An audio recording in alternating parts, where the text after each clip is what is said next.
अस्सलाम वालेकुम नाजरीन। पिछली किस्त के आखिर में आपने देखा कि बहादुर अपने सिपाहियों के साथ मिलकर मंजनीकें तैयार करवा रहा था और उसने तीतन को भी इस बारे में बता दिया था। इस किस्त के आगाज में तीतन मंजनीकें देखने के बाद वापस चल पड़ता है। दूसरी तरफ गार में बहादुर का बेटा सांजार अपने एक आदमी के साथ लड़ाई की प्रैक्टिस कर रहा था। फिर वो कहता है, शुक्र है मैं कल के हमले के लिए बिल्कुल ठीक हो जाऊंगा इंशाल्लाह। इतने में जिरगे के दो आदमी वहां पहुंचते हैं और सांजार को बताते हैं कि बहादुर साहब ने पैगाम भेजा है, कल अर्तुल किले पर हमला करने वाला है और आप कबीले पर हमला करने के लिए तैयार रहना। सांजार कहता है, बहादुर साहब को कहना कि हमारे ऊपर पूरा एतमाद रखें, अब वो कबीले को अपना समझें। फिर वो दोनों आदमी वहां से वापस मुड़ जाते हैं। सांजार अपने सिपाहियों को कहता है, हर चीज़ के लिए तैयार हो जाओ, कल हम अपना नया ठिकाना तैयार करेंगे। दूसरी तरफ मंजनीकें बनाने का काम जारी था। बहादुर भी मिलकर उन्हें काम करा रहा था।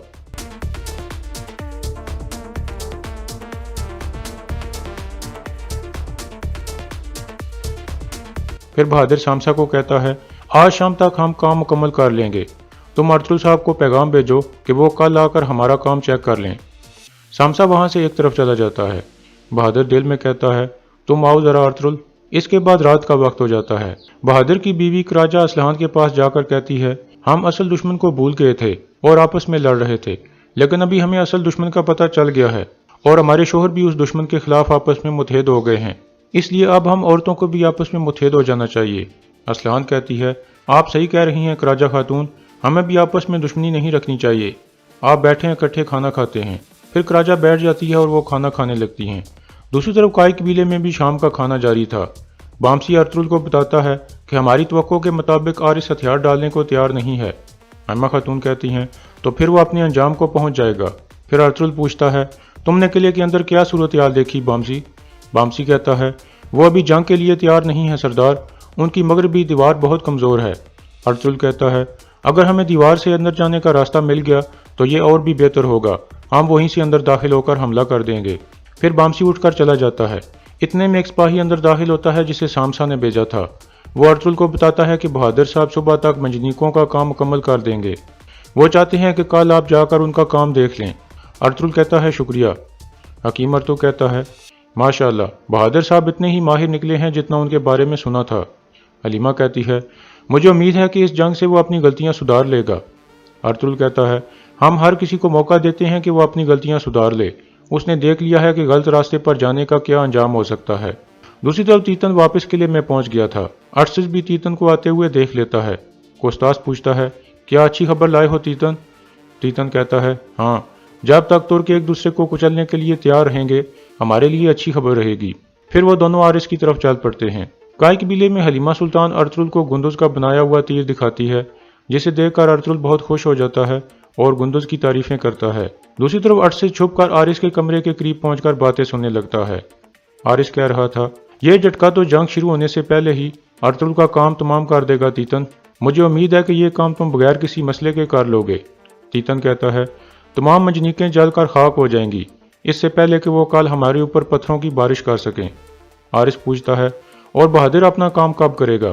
तीतन कहता है, जब मैं हमला करके मंजनीकें जला दूंगा और अर्तुल के सिपाहियों को मार दूंगा, फिर बहादुर जबदार कबीले पर हमला करके वहां का सरदार बन जाएगा। ये बातें सुनकर अर्शिस दिल में कहता है, मुझे किसी तरह यहां से निकलना होगा, चाहे कुछ भी हो जाए। इसके बाद अगला दिन शुरू हो जाता है। सांजार और उसके आदमी जबदार कबीले के करीब एक जगह पहुंच गए थे।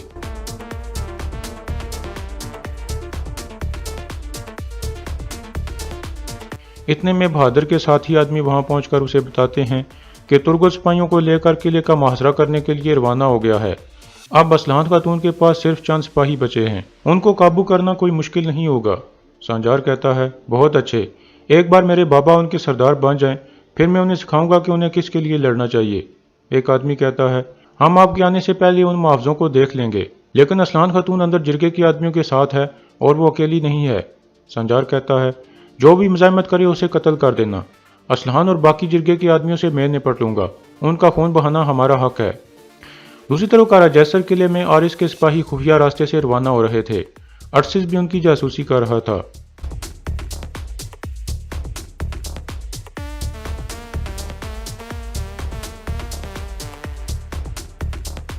कोस्तास तीतन को कहता है, हमने घोड़े पहले से ही यहाँ से गुजार कर बाहर की तरफ बांध दिए हैं। फिर सिपाही वहां से आगे बढ़ने लगते हैं। तीतन भी कोस्ताद से मिलकर रवाना हो जाता है।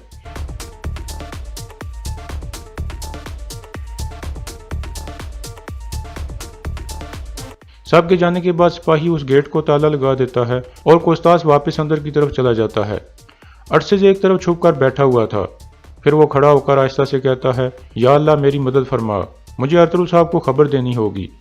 इतने में दो सिपाही वहां पहुंच जाते हैं और अरसेज को देखकर उस पर हमला कर देते हैं। अरसेज गिरकर बेहोश हो जाता है। एक सिपाही कहता है, ये ताजिर निको है। दूसरा कहता है, लेकिन ये यहाँ क्या कर रहा है, चलो इसे कमांडर आरिस के पास लेकर चलते हैं। फिर वो उसे उठाकर वहां से चल पड़ते हैं।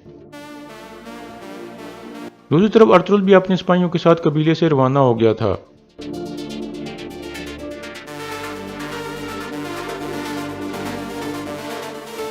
इसी दौरान जावेदार कबीले के कुछ सिपाही कबीले के बाहर गश्त कर रहे थे।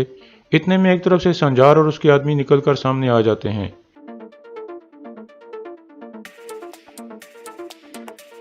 संजार उन्हें कहता है, हथियार डाल दो वरना साहब मारे जाओगे। यह सुनकर कुछ सिपाही संजार की तरफ चले जाते हैं, जबकि बाकी सिपाही कहते हैं कि हम असलहान और अर्तुगरुल साहब को धोखा नहीं देंगे।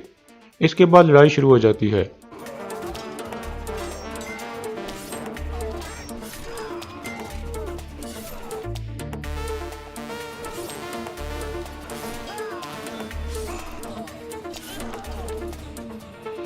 इस लड़ाई में जावेदार कबीले के सारे सिपाही मारे जाते हैं और फिर संजार अपने आदमियों को लेकर कबीले की तरफ बढ़ जाता है।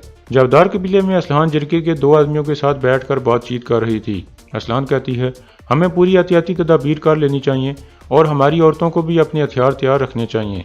एक आदमी कहता है, बहादुर का बेटा बेदखल हो चुका है, बहादुर भी यहाँ नहीं है, मेरे ख्याल में हमें कोई खतरा नहीं है। असलहान कहती है, मैं उम्मीद करती हूँ कि ऐसा ही हो। दूसरी तरफ मंजनीकों का काम मुकम्मल हो चुका था।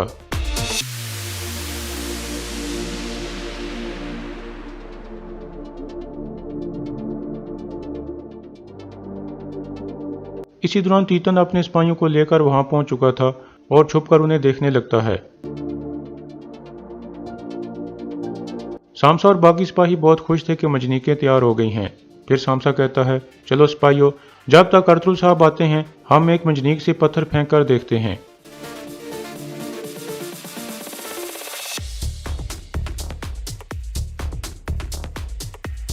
सामसा बहादुर को कहता है, चलें बहादुर साहब, पहला पत्थर आप फेंकें। बहादुर कहता है, सामसा पहला पत्थर तुम फेंको, मैं भी देखूंगा। फिर सामसा आगे बढ़ता है।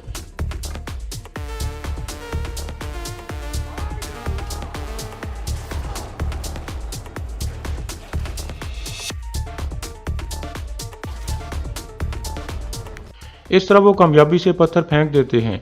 ये देखकर सब सिपाही बहुत खुश हो जाते हैं और एक दूसरे से गले मिलने लगते हैं।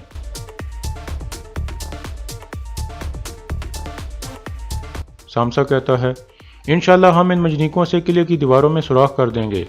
बहादुर कहता है, देखते हैं कि क्या ये मंजनीकें वहां पहुंच भी पाती हैं या नहीं। सामसा कहता है, क्यों बहादुर साहब, आपको कोई शक है? इतने में तीतन अपने सिपाहियों को हमले का इशारा कर देता है।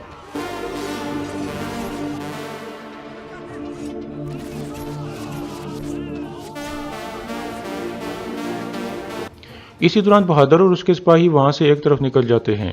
सामसा उसे जाते हुए देखकर कहता है, बहादुर साहब आप कहां जा रहे हो, गद्दार।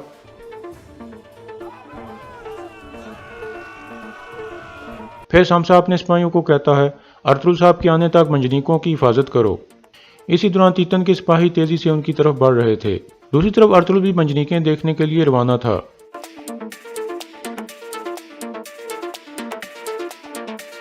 रास्ते में तुर्गत और उसके सिपाही अर्तुगरुल का इंतजार कर रहे थे। अर्तुगरुल उनके पास खड़ा हो जाता है। तुर्गत कहता है, हमारे सिपाही तैयार हैं, ये निकाया से आने वाले रास्ते पर पहरा देंगे और किसी को भी वहां से आगे नहीं आने देंगे। इसके बाद अर्तुगरुल कहता है, चलो सिपाहियों आगे बढ़ो। फिर वो सब वहां से चल पड़ते हैं। दूसरी तरफ लड़ाई शुरू हो चुकी थी।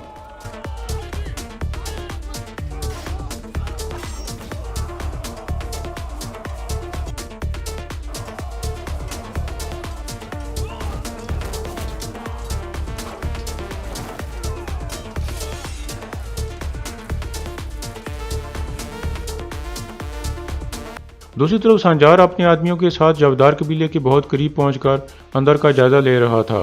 फिर वह अपने आदमियों को हमले का इशारा कर देता है।